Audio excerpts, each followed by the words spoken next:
Welcome to the 5-Minute Nerd episode 99, where we break down everything nerd culture into 5-minute segments.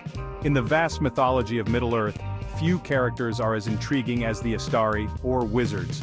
These aren't your typical robe-wearing spell-casting sorcerers. Tolkien's wizards carry a weight of lore and purpose that makes them essential to the story of Middle-earth. Today, we'll uncover who they were, why they came to Middle-earth, and how they shaped the fight against Sauron.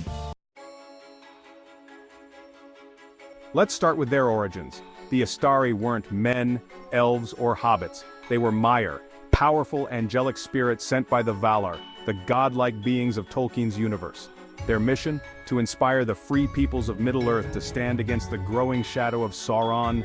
However, there was a catch. They were forbidden from using their full powers or dominating those they were meant to guide. Instead, they had to work through wisdom, persuasion, and example. When the Istari arrived in Middle-earth, around the year 1000 of the Third Age, they came disguised as old men, a form that symbolized their humility and mortality. They didn't come as warriors or kings, but as advisors and mentors. 5 wizards were sent, but not all are equally well known. First up, Gandalf the Grey. Known as Olorin in Valinor, Gandalf was beloved for his wisdom and deep compassion for all creatures. Unlike other wizards, Gandalf took a personal interest in the peoples of Middle-earth, building trust and friendship across races. He's the one who unites unlikely heroes, hobbits, dwarves, and men in the quest to destroy the One Ring. Gandalf's journey from the Grey to the White signifies his triumph over trials and his ascension to become the leader the world needed. Next, we have Saruman the White. Saruman began as the most powerful of the Istari and was chosen to lead them. He had a deep understanding of Sauron's devices and a strong will, but Saruman's arrogance and lust for power became his undoing. Instead of resisting Sauron, he sought to rival him, believing he could control the One Ring. His betrayal was one of the greatest tragedies in Middle-earth, showing that even the wise could fall to corruption. Then there's Ratagast the Brown. Ratagast was deeply attuned to the natural world, preferring the company of animals and plants over people. His role in the larger battle against Sauron was limited, but his actions, like aiding Gandalf with information and shelter, still contributed to the cause. Radagast's arc is often viewed as a cautionary tale about losing focus on the bigger picture. The 2 blue wizards, Allatar and Palando, are the great mystery of the Istari. They traveled far into the east and south of Middle-earth, lands largely unexplored in Tolkien's writings.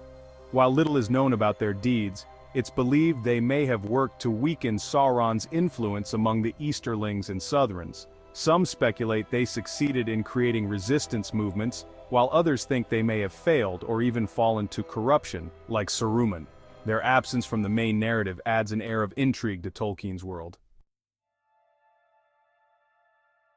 The Istari weren't all-powerful. They were bound by their human forms, which made them vulnerable to fear, temptation, and even physical harm. Gandalf's confrontation with the Balrog in the Fellowship of the Ring highlights this vulnerability. His death and resurrection as Gandalf the White marked a pivotal moment in the struggle against Sauron, symbolizing hope reborn. One of the most compelling aspects of the Istari is how they embody Tolkien's themes of power and responsibility. Gandalf's refusal to take the One Ring despite the temptation shows his understanding that true power lies in uplifting others, not controlling them.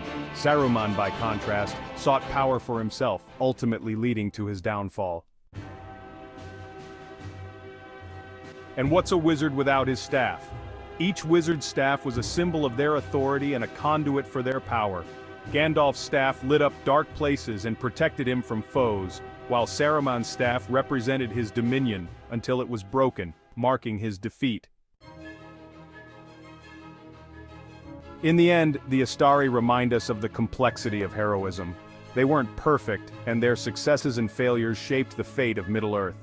Gandalf stood as a beacon of hope, Saruman fell to darkness, and Radagast's story reminds us of the importance of staying true to our mission. Together, they added depth and nuance to Tolkien's epic tale. And that's the story of the Istari, Tolkien's Wizards of Middle-earth. a tale of wisdom, power, and the eternal struggle between good and evil. Until next time, when we'll dive into another nerd culture favorite, keep nerding out. If there are parts of the nerd universe that you'd like for us to cover here at 5 Minute Nerd, leave us a note in the comments. If you are enjoying our quick hits on nerd culture, then help support the channel by visiting the 5 Minute Nerd merch shop. To keep getting nerd culture broken down in 5 minutes, don't forget to like and subscribe.